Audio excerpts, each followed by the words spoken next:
¿Qué tal? ¿Cómo están? Qué placer acompañarles. Les saluda Edson Sánchez y bienvenidos a Impacto Económico. Vamos de inmediato a titulares. La crisis sanitaria de la COVID-19 impacta la economía de Brasil, donde se registra una baja en la intención del consumo de los usuarios. En nuestro segmento En Contexto vamos a revisar un estudio sobre los estragos que produce la pandemia de la COVID-19 sobre la economía de la región de América Latina y también del Caribe. El presidente de Irán, Hassan Rouhani, pidió al Parlamento a luchar juntos contra la guerra económica de los Estados Unidos. En Economía 360 le contamos los detalles.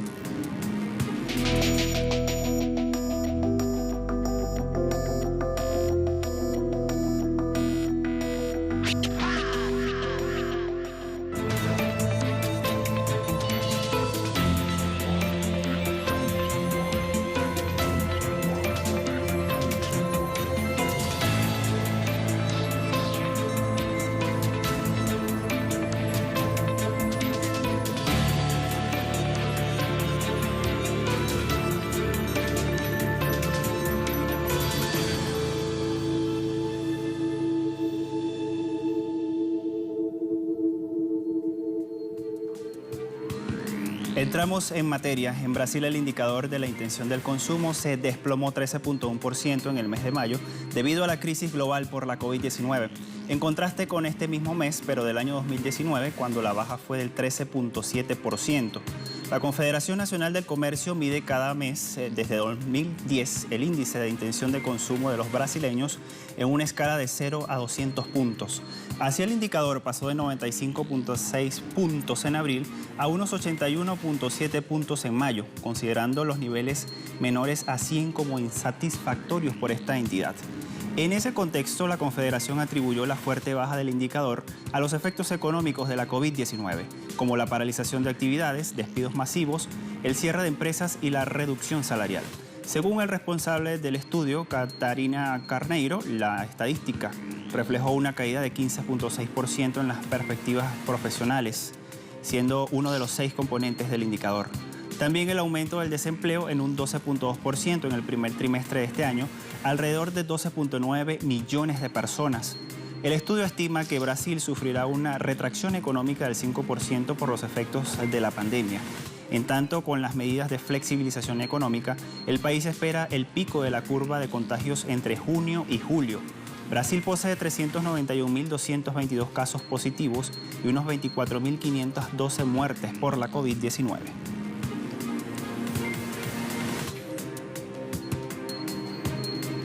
En Colombia, el gremio de transportistas denunció la falta de ingresos ante la pandemia de la COVID-19. Los detalles los tiene nuestra página www.telesurtv.net.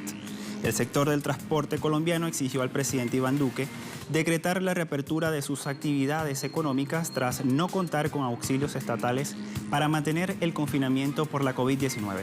El gremio denunció que cientos de trabajadores a nivel nacional han sido despedidos de sus cargos, toda vez que el gobierno colombiano no ha entregado estos auxilios económicos a las empresas de transporte para mantener las actividades económicas. También exigieron al Ejecutivo la reducción de los precios del combustible, así como los costos en los peajes de conexión de ciudades.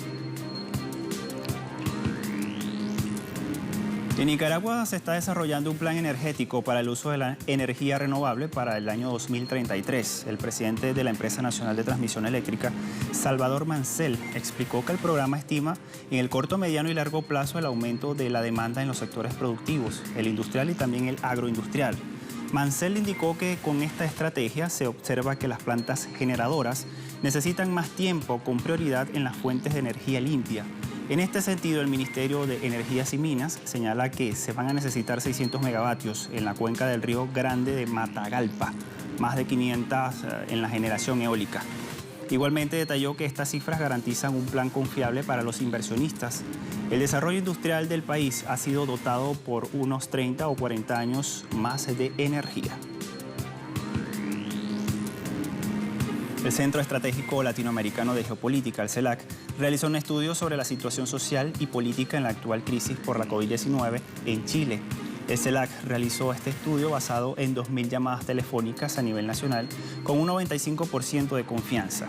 Este informe revela que el 50% dijo que ha perdido parcialmente sus ingresos y otro 23.9% afirma la pérdida total de los mismos.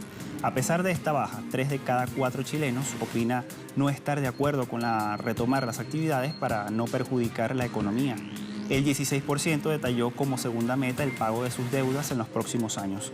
En tanto, la compra o construcción de una casa propia se situó en 24%.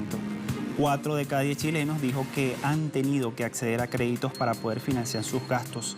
Y en ese contexto de la actual crisis sanitaria, solo 21% de los encuestados está conforme con el modelo económico, en contraste al 73% que dice como indispensable cambiarlo porque creen que no funciona.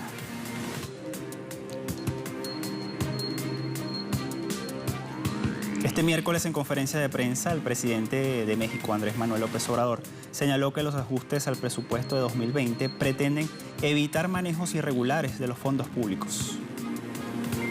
El ajuste tiene que ver con gastos de operación y con lo que se llaman servicios generales. Y es poner orden también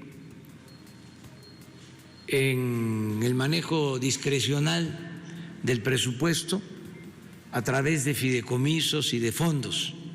El presidente López Obrador afirmó que este mes concluye con un aumento en la recaudación de los recursos pese a la pandemia del coronavirus en este país. Las grandes corporaciones, tanto nacionales como extranjeras, se están poniendo al corriente. Y esto nos ayuda mucho. Vamos a terminar mayo, vamos a terminar esta semana con un aumento en la recaudación. Precisamente por eso. Aún con la pandemia, aún con la parálisis económica, la gente está cumpliendo. De la emergencia laboral en Latinoamérica vamos a estar hablando al regreso de esta primera pausa. No se aparte, ya volvemos con más.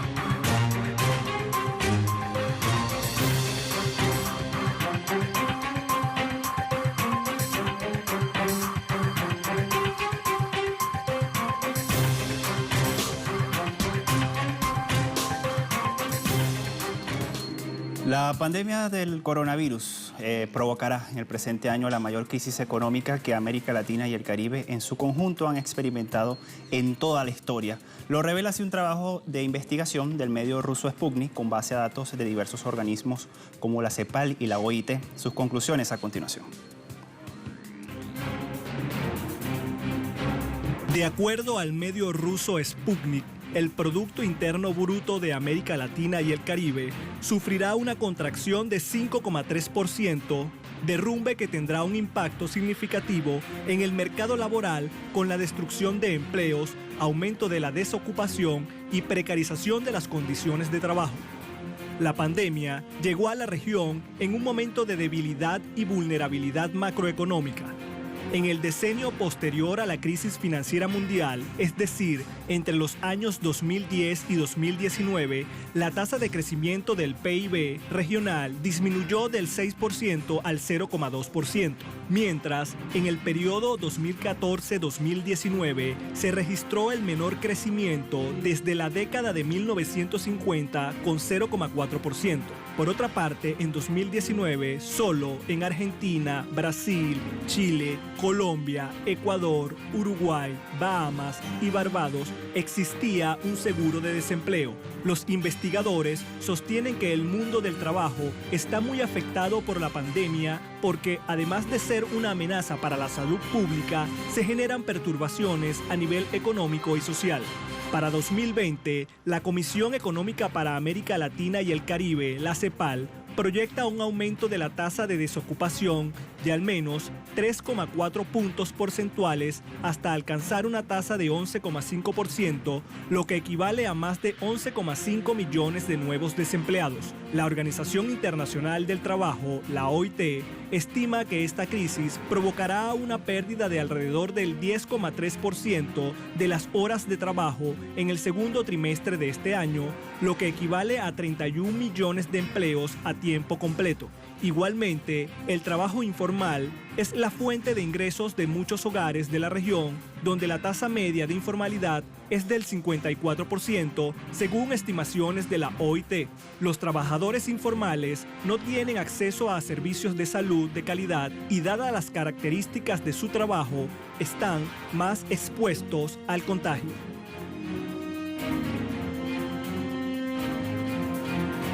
El estudio de Sputnik señala que algunos países latinoamericanos y también del Caribe han experimentado medidas para la protección del empleo en medio del coronavirus. ¿Cuáles son estas naciones? Se las contamos a continuación. El estudio del medio ruso Sputnik también señala que los países de América Latina y el Caribe han implementado medidas en 3 áreas para la protección del empleo. En primer lugar, las naciones de la región han buscado la protección de los trabajadores a través del trabajo a distancia, el establecimiento de turnos laborales en horarios escalonados y la ampliación del derecho a licencias por enfermedad remuneradas para los empleados con síntomas de coronavirus o que se encuentren en cuarentena. En segundo lugar, han apoyado las políticas de fomento de la actividad económica y la demanda de mano de obra mediante exenciones o postergaciones tributarias y el apoyo financiero a tasas de interés preferenciales. En tercer lugar, los gobiernos latinoamericanos y caribeños han introducido políticas de apoyo al empleo y al mantenimiento de los ingresos que incluyen acuerdos sobre la reducción del horario de trabajo y en materia de compensación. Asimismo, han promovido la conservación del empleo mediante subsidios o préstamos asociados al mantenimiento de los puestos de trabajo y los salarios. En cuanto al seguro por desempleo, Sputnik indica que en América Latina y el Caribe, varios países están implementando esta modalidad. En ese contexto, en el caso de Chile, el acceso a prestaciones del seguro de desempleo es aplicable a los casos de cierre temporal de empresas por orden de la autoridad, acuerdos de suspensión del contrato laboral y pactos de reducción temporal de jornada. Mientras que en México, esta forma de ayuda a los trabajadores se amplió a más beneficiarios.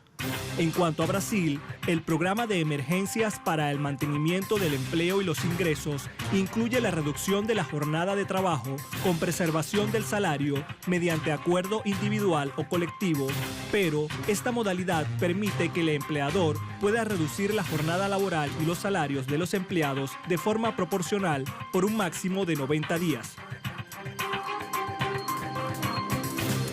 La necesidad de hacer frente a los efectos de la COVID-19 en los países de América Latina y el Caribe ofrece una oportunidad para reflexionar sobre el tipo de respuesta que dan frente a una crisis, y para ello requieren de complementariedad en las políticas vinculadas con las áreas de la salud, la economía, el ambiente laboral, así como la seguridad social.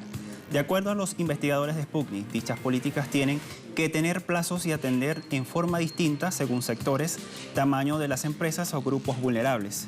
Igualmente, frente al coronavirus, los países de la región están poniendo a prueba la capacidad de las instituciones sociolaborales para brindar una respuesta oportuna para mitigar los costos ineludibles de la crisis.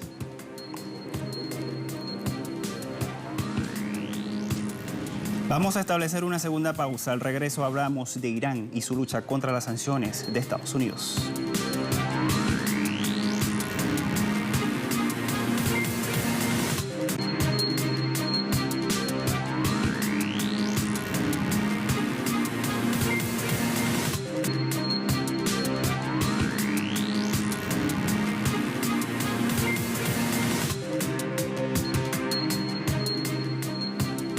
El presidente de Irán, Hassan Rouhani, instó al Parlamento a luchar juntos contra la guerra económica y el terrorismo médico de Estados Unidos contra ese país.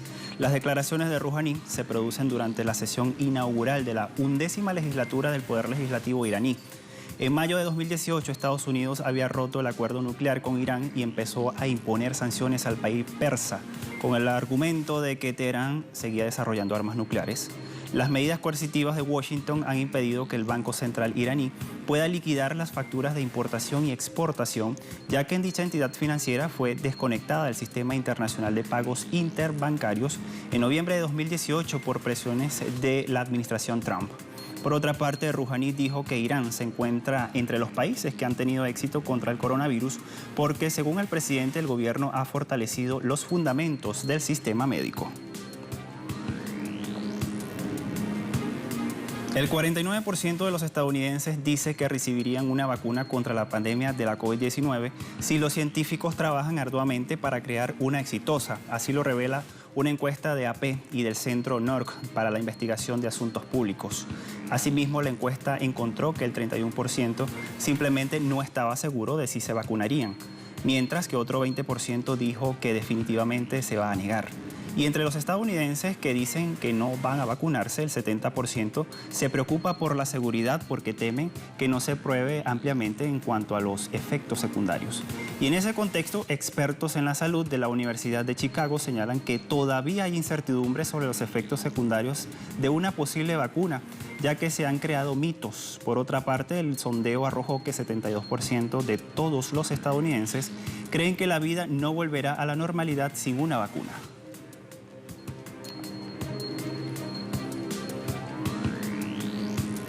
Japón aprobó un nuevo paquete de estímulos por 1.1 billones de dólares para minimizar el golpe de la COVID-19 a la economía. Así lo refiere el portal Russia Today. El gobierno de Japón ha aprobado este miércoles un nuevo paquete de estímulo de 1.1 billones de dólares para evitar que la economía japonesa caiga en una recesión profunda por el impacto de la pandemia del coronavirus. Este nuevo paquete prevé un mayor gasto en el sector sanitario, ayudas a pequeñas empresas y subsidios para los gobiernos locales. El nuevo programa eleva la cantidad total que el Ejecutivo nipón gastará para combatir las consecuencias de esta pandemia a 2.18 billones de dólares. El fabricante de aviones estadounidense Boeing informó que va a realizar recortes a su personal. El presidente ejecutivo de la compañía, David Calhoun, indicó que 6.770 trabajadores serán despedidos esta misma semana. Dijo que la empresa aseguró que aprobó la desvinculación voluntaria de 5.520 empleados estadounidenses que dejarían la compañía en las próximas semanas. Recordemos que en abril pasado, Boeing anunció que reduciría su plantilla de más de 160.000 trabajadores en un 10% a través de separaciones voluntarias e involuntarias. El fabricante aeronáutico enfrenta actualmente dos crisis al mismo tiempo.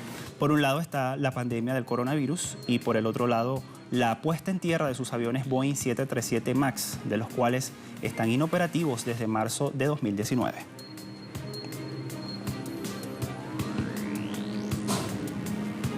La Agencia Internacional de Energía prevé una caída récord este mismo año del 20% de la inversión en el sector.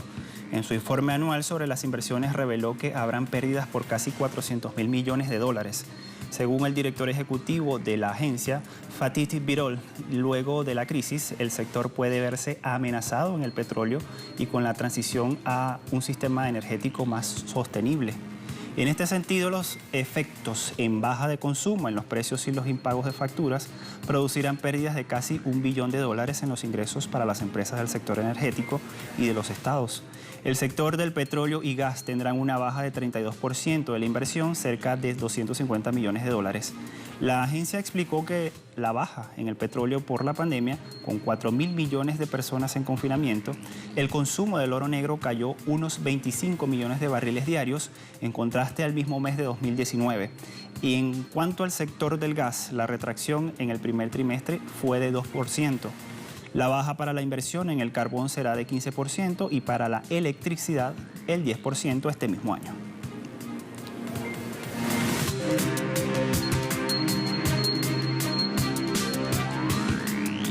Vamos a revisar de inmediato cómo están las cotizaciones petroleras en la jornada de este miércoles. El barril de WTI, $32.75 el barril y pierde 4.66%. Sumamos Brent de referencia en Europa, $34.54 el barril y ha perdido 4.51%. Y tenemos la cesta venezolana por último, que se ubica en este momento en 104.75 yuanes y tiene un alza de 9.61 yuanes al cierre de esta misma semana.